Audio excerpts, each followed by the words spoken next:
Affairs Minister, the remarks that he had gone on to make against Rahul Gandhi as he questioned the centre over the policy when it comes to China. Now, after the External Affairs Minister, Mr. S. Jaishankar, said that China is a bigger economy than India, it should not pick up a fight against Beijing. That was his statement. Now, Rahul Gandhi has launched a scathing attack, an all-out attack against Mr. S. Jaishankar and also the government at the centre. He has gone on to say that few days back, a minister said that China's economy is bigger than ours. So how can we fight them? But when the British ruled us, was their economy smaller than ours? Rahul Gandhi also went on to take on the Savarkar narrative. Listen into what all had he to say. We'll play out that reaction a little bit later. Right now, we have my colleague Pallavi, who's joined us on the broadcast. Pallavi, we'd seen a couple of press conferences that were done by the Congress party ever since that interview of the External Affairs Minister had come out. And they were trying to attack the EAM on similar lines. Now, Rahul Gandhi is also going ahead and following that very narrative. China has always been one of the pet topics of Rahul Gandhi, and he's often used this to showcase the fact that despite the fact that this government talks about nationalism and of national security and Desh Bhakti, but when it comes to confronting China, it somehow always is on a weak foot. And what he essentially said in this plenary session, in the speech which ended a short while back, is that External Affairs Minister says that Chinese economy is bigger than ours, and therefore we cannot take them on and we have to be careful. So he counter questions by saying that is that the same yardstick we should have applied to the British, because their economy was definitely not smaller than ours, and therefore the BJP doesn't understand what the freedom movement is all about, because the only thinking which dictates that of the RSS and the BJP is Savarkar. And if you know that the Congress party has often and always accused Savarkar of apologizing to the British. All right. Pallavi, I request you to stay on with us. We are now going to play out that very reaction that Rahul Gandhi had made on the last day of the plenary session of the Congress party. Let's listen in.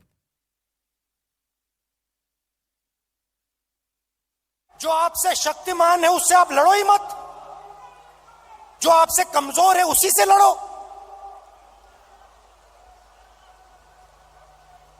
इसको कायरता कहा जाता है।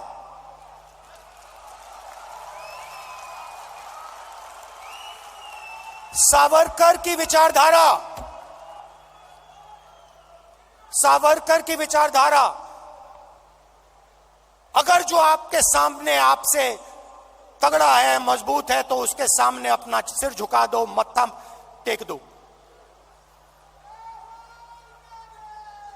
हिंदुस्तान के मंत्री कह रहे हैं, हिंदुस्तान का मंत्री चाइना से कह रहा है कि आपकी इकोनॉमी हमसे बड़ी है तो हम आपके सामने खड़े नहीं हो सकते हैं। इसको क्या नेशनलिज्म कहते हैं? इसको देशभक्ति कहते हैं क्या? ये कौन सी देशभक्ति है? Pallavi, we just heard Rahul Gandhi, pretty much that very sentiment that you were mouthing, where he has gone on to go and compare Savarkar, and he said that this is the VD Savarkar ideology that has been mouthed by several leaders of the BJP time and again. Absolutely, and in fact, as I said, China is certainly one of the favorite topics of Rahul Gandhi.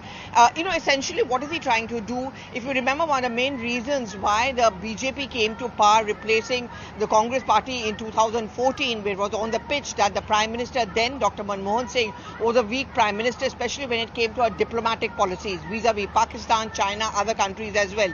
Now, today, the Congress is trying to hit back with the same coin, and Rahul Gandhi certainly has been made the issue, whether it's the Galwan crisis, whether it's Doklam, the encroachment or the intrusion of the Chinese troops and affecting Indian troops who are posted there at the border. This government has scant regard for them. And the External Affairs Minister, and we have to wait to see what kind of a response really comes in from the government or the External Affairs Minister himself to this kind of a soundbite which he gave in that interview. The point which is consistently being made by Rahul Gandhi is that this government may talk about muscle flexing and showing lal aankh, but when it comes to actually walking the talk, it has completely failed. If you look at the little short bhashan which Rahul Gandhi gave at this plenary session, the focus on the Prime Minister was on 2 points: a weak foreign policy, a government which cannot stand up to China or people who are stronger than them, and a government which only attacks those who are weaker than them. And the second point, of course, is it's a corporate-friendly government, how the voice of the opposition is crushed inside Parliament. All right. And what are the other things that were discussed, Pallavi, since we're talking about the culmination of the plenary session? What were the highlights that had come out? Of course, this was a long-awaited speech by Rahul Gandhi that he chose to make on the last day.